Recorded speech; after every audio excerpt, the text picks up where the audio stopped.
1978년 겨울이었습니다. 서울 성북구 삼선동 언덕배기 골목길. 그 골목 어귀에는 김신의 연탄가게라는 작은 가게가 있었습니다. 주인은 김철수 42살. 아내 정순이와 함께 연탄 배달을 하며 살아가는 평범한 가장이었습니다. 겨울이면 연탄 수요가 많아 새벽부터 밤까지 일했습니다. 리어카에 연탄을 가득 싣고 골목골목을 돌아다녔습니다. 한 장에 10원 하는 연탄을 20장씩, 30장씩 날랐습니다.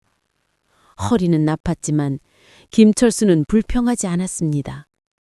집에는 고등학교 2학년인 아들 민수와 중학교 3학년인 딸 영희가 있었습니다. 아버지, 다녀오세요.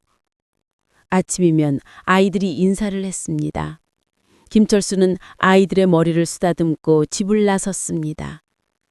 리어카를 끌고 언덕을 오를 때면 숨이 찼습니다. 겨울바람은 차가웠고 손은 꽁꽁 얼었습니다. 하지만 김철수는 멈추지 않았습니다. 조금만 더 걸면 민수 대학 보낼 수 있어. 그것이 김철수의 유일한 바람이었습니다. 민수는 공부를 잘했습니다. 학교 선생님들도 민수는 서울대 갈 수 있다고 했습니다. 하지만 집안 형편은 넉넉하지 않았습니다. 어느 날 저녁 민수가 아버지에게 말했습니다. 아버지, 저 대학 안 갈래요. 뭐? 김철수는 깜짝 놀랐습니다. 저 고등학교 졸업하고 취직할게요. 공장에 들어가면 돈 벌 수 있잖아요. 이 녀석아, 무슨 소리야? 넌 공부해야 돼. 근데 등록금도 비싸고 아버지 힘드시잖아요. 김철수는 아들의 어깨를 잡았습니다. 민수야, 아버지 걱정은 하지 마라. 내가 할 일은 공부야. 알았지? 민수는 고개를 숙였습니다. 그날 밤 김철수는 아내 정순이와 마주 앉았습니다. 여보, 민수 대학 등록금은 어떻게 해요? 정순이가 걱정스럽게 물었습니다. 걱정 마. 내가 일 더 하면 돼. 당신 몸 버텨요? 버텨야지. 우리 아들 대학 보내야지. 김철수는 담배 한 대를 꺼내 물었습니다. 연기가 천천히 피어올랐습니다. 정순이는 남편의 얼굴을 바라봤습니다. 주름이 깊어졌고 머리에는 흰머리가 섞여 있었습니다. 아직 42인데 벌써 늙어 보였습니다. 여보, 고마워요. 정순이가 말했습니다. 뭐가 고마워? 당연한 거지? 김철수는 담배를 끄고 자리에 누웠습니다. 겨울은 점점 깊어졌습니다. 연탄 주문은 계속 들어왔고 김철수는 하루에 100장이 넘는 연탄을 날랐습니다. 어느 날 김철수는 연탄을 배달하던 중 미끄러졌습니다. 언덕길이 얼어붙어 있었던 겁니다. 리어카가 뒤로 넘어가며 연탄이 쏟아졌습니다. 아이고! 김철수는 바닥에 넘어졌습니다. 무릎이 까졌고 손바닥에서 피가 났습니다. 하지만 김철수는 일어나 다시 연탄을 주워 담았습니다. 1장, 2장, 3장, 손은 떨렸지만 멈추지 않았습니다. 아저씨, 괜찮으세요? 지나가던 동네 아주머니가 물었습니다. 괜찮습니다. 괜찮아요. 김철수는 씩 웃으며 대답했습니다. 집에 돌아와 정순이는 남편의 손을 보고 깜짝 놀랐습니다. 어머, 이게 무슨 일이에요? 괜찮아. 그냥 좀 까진 거야. 정순이는 빨간 약을 발라주었습니다. 손은 부어 있었고 상처는 깊었습니다. 여보, 좀 쉬어요. 당신 몸 상하면 어떡해요. 괜찮아. 이 정도는 아무것도 아니야. 김철수는 다음 날도 리어카를 끌었습니다. 민수는 그런 아버지를 보며 가슴이 아팠습니다. 밤마다 책을 펴들었지만 집중이 안 됐습니다. 아버지의 얼굴이 자꾸 떠올랐습니다. 어느 날 민수는 학교에서 돌아와 아버지를 따라 나섰습니다. 아버지, 저도 도와드릴게요. 너는 집에서 공부해. 아니에요. 제가 리어카 뒤에서 밀어드릴게요. 김철수는 아들을 말렸지만 민수는 고집을 부렸습니다. 결국 둘은 함께 연탄을 배달했습니다. 아버지는 앞에서 끌고 아들은 뒤에서 밀었습니다. 민수야, 힘들지? 아니에요, 아버지.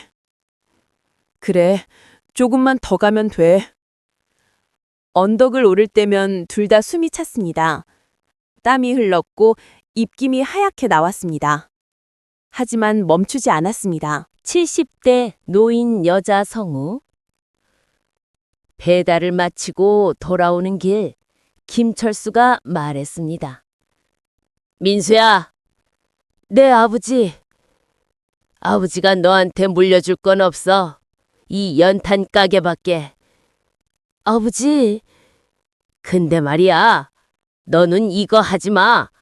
너는 공부해서 더 좋은 데서 일해. 알았지? 민수는 눈물이 났습니다. 하지만 꼭 참았습니다. 네, 아버지. 그날 밤 민수는 책상 앞에 앉아 더욱 열심히 공부했습니다. 1979년 봄이 왔습니다. 민수는 서울대학교에 합격했습니다. 합격증을 들고 집에 돌아온 민수는 외쳤습니다. 아버지! 어머니! 저 붙었어요! 김철수와 정순이는 아들을 끌어안았습니다. 잘했다, 잘했어. 김철수의 눈에서 눈물이 흘렀습니다. 평생 눈물 한 번 안 보이던 사람이었습니다.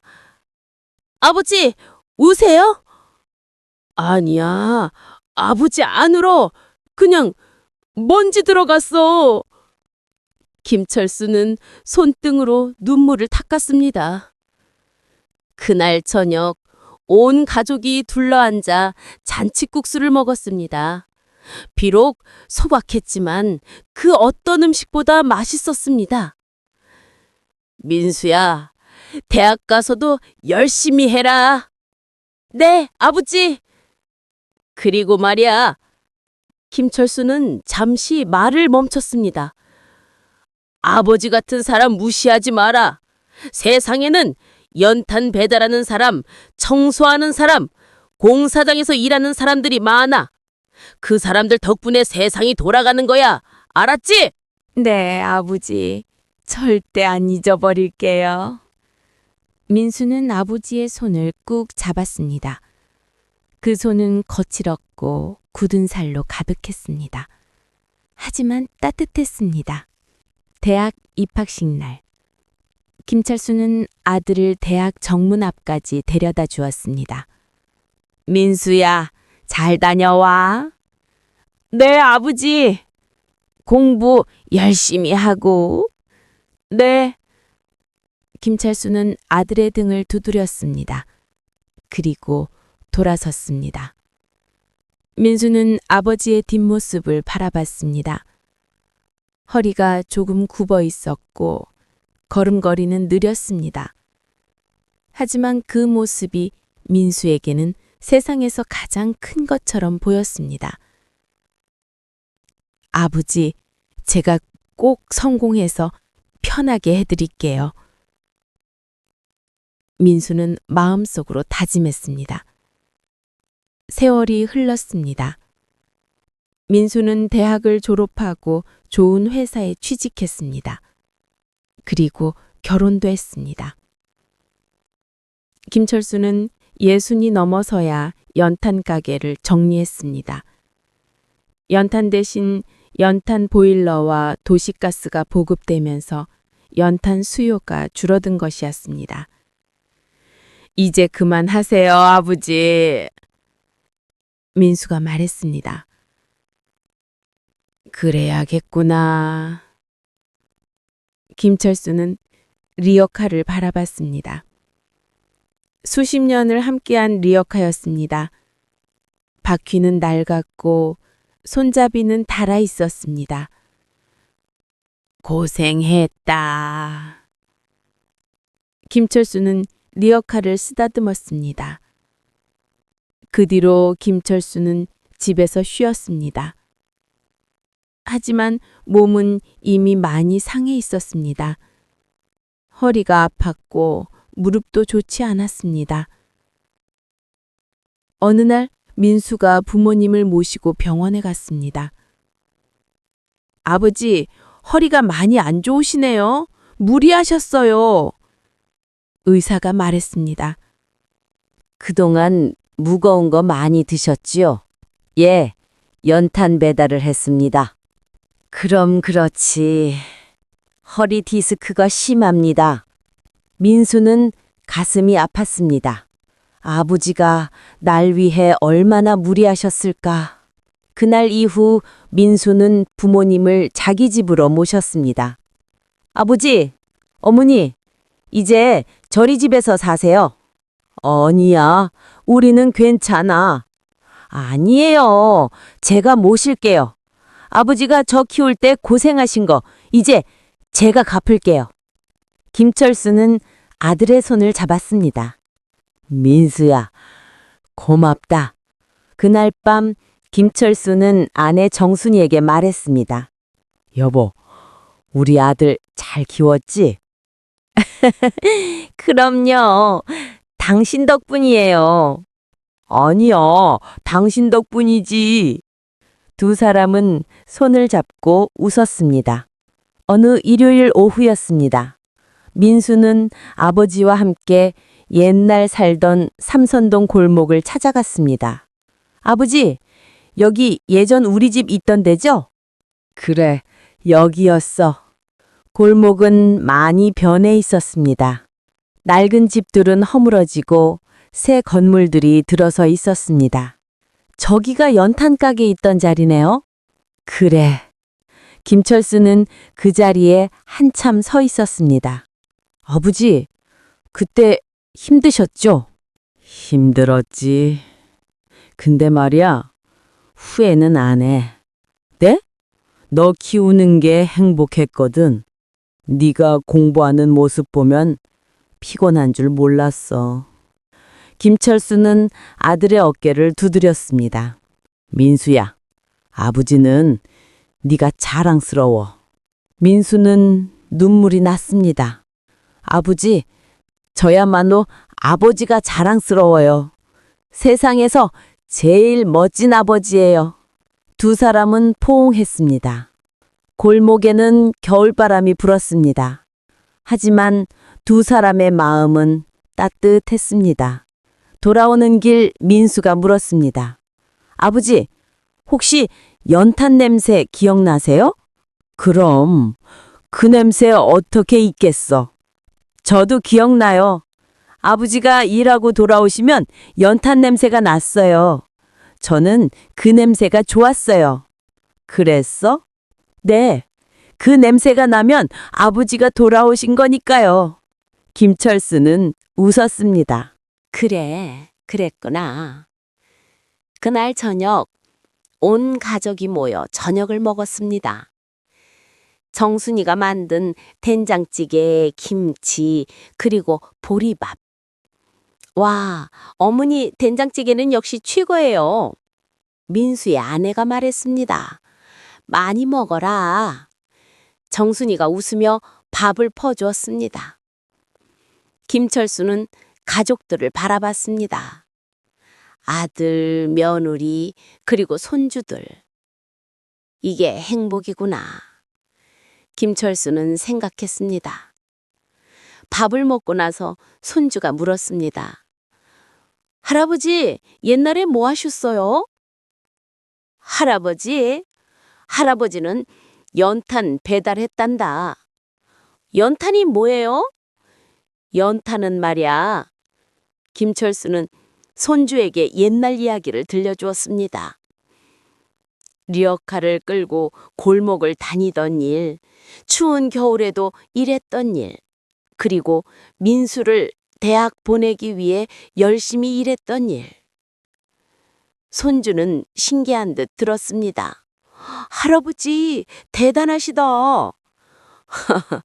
대단하긴 그냥 열심히 살았을 뿐이야. 그날 밤 김철수는 창밖을 바라봤습니다. 서울의 불빛들이 반짝였습니다. 세상은 많이 변했습니다. 연탄은 사라졌고 골목도 변했습니다. 하지만 변하지 않은 게 있었습니다. 가족, 그리고 사랑. 김철수는 미소 지었습니다. 나는 참 행복한 사람이야. 겨울밤 김철수는 따뜻한 집에서 편히 잠들었습니다. 그의 손에는 아직도 옛날의 굳은 살이 남아 있었습니다. 그 굳은 살은 단순한 흔적이 아니었습니다. 그것은 사랑의 흔적이었고, 인생의 증거였고, 아버지로 살아온 시간의 기록이었습니다. 연탄가게 김씨네. 그 이름은 이제 간판에서 사라졌지만 가족들의 마음속에 영원히 남아 있었습니다.